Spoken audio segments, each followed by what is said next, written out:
My presentation is called Moments in History. We didn't start the fire. Billy Joel took some of the most famous headlines from 1949 to 1989 to create this powerful song. These are a few photos from his music video for the song. The 1980s. Heavy metal. During the 1980s, a second generation of heavy metal began to occur. Vanguard acts like Iron Maiden, Motorhead, Saxon, and Diamond Head developed a distinctly new brand of heavy metal. Airline terrorism also became a thing. In the 1970s and 1980s, airline hijacking became a worldwide top threat. These would deal with hostage situations and potential terrorist attacks.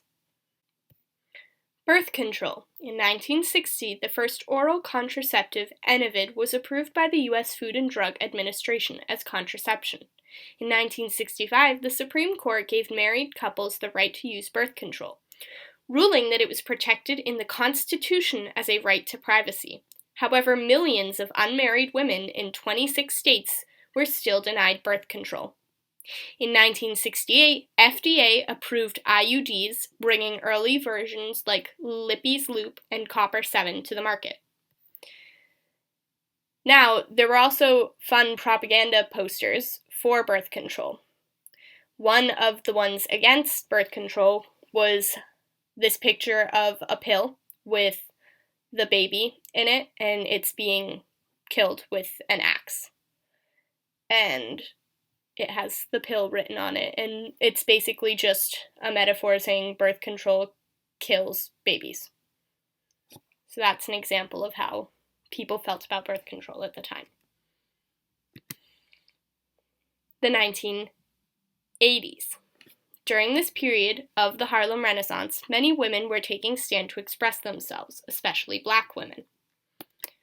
In the 70s, William H. Johnson was an artist who made use of a primitive style of painting to depict the experience of African Americans during the 1970s.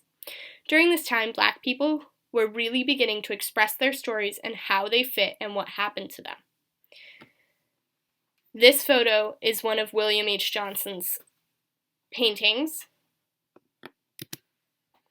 In the 1960s, many Black people were becoming famous through artistic talents, such as Zora Neale Hurston. She was the most published Black writer of the time. This is a photo of her. To answer the question, how did literature and the arts reflect the African American experience during the Harlem Renaissance? It was a way for them to express what they went through in their past. They are very accurate depictions of how they were treated, and it expresses the emotions they felt. The Roaring Twenties. A few things that happened during this time period include Prohibition led to lots of illegal business with alcohol, which then led to speakeasies being created, which were underground jazz and alcohol pubs. And finally, women were learning to express themselves and gain the right to vote. These radical new women were called flappers, and this is a photo of what many women flappers dressed like. Then the Great Depression occurred. The Great Depression was a horrible time for everyone. So many people went bankrupt. The New Deal was then created to help fix the problems. It was a hard time for America. These are some photos of during the Great Depression.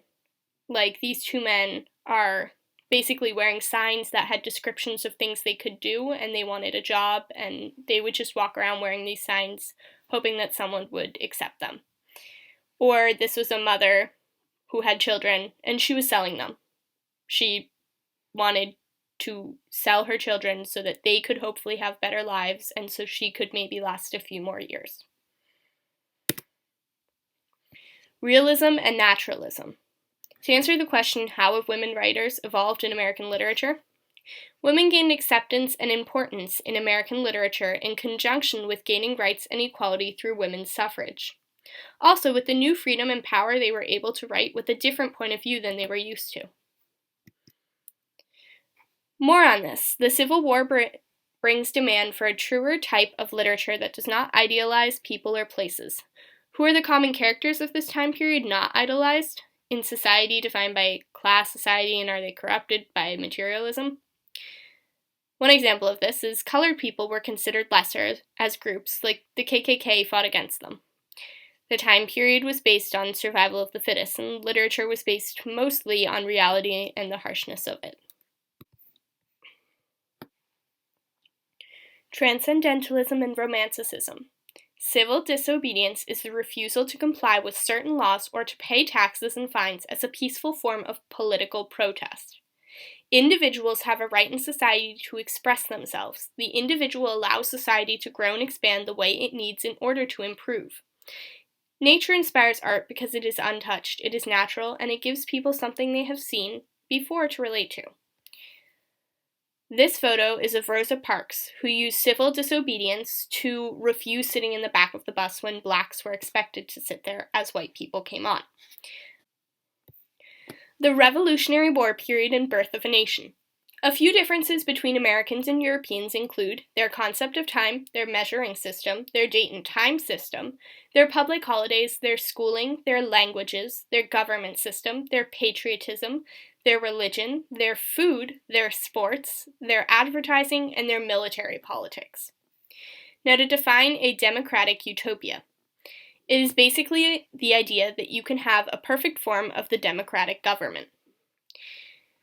Patriotism is the love or devotion to one's country. You can hang up your country's flags or vote in elections, join the military, or run for a government position, and all of these things show patriotism. America is the USA. The only country in America is the USA. Anyone who is legally named American is technically American. SSN time periods.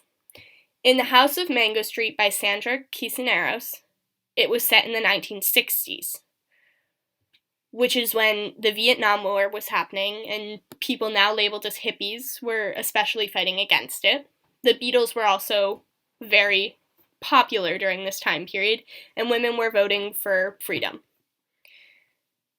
In the Great Depression, that was the time period set for To Kill a Mockingbird by Harper Lee, which is the 1930s. In To Kill a Mockingbird by Harper Lee, which is set in Maycomb, Alabama, which is a fake town, there are a few hand-drawn maps by people of where this might be located. This photo is a photo of Alabama, just the, state itself. And then next to it we have Maycomb, which is the town, which is obviously not real, but this is an example of what it might have looked like with the description from the book. And then the last one is probably something a kid drew also in relation to the book of what the town might have looked like. The House on Mango Street by Sandra Cisneros was set in a Latino neighborhood in Chicago.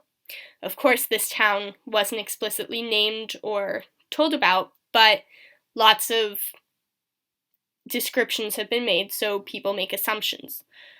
So this first photo is of what the house might have looked like, the bike, and the two other girls who hang out with the main character, Esperanza. The second photo is of a house that is similar to what also her house might have looked like in the book.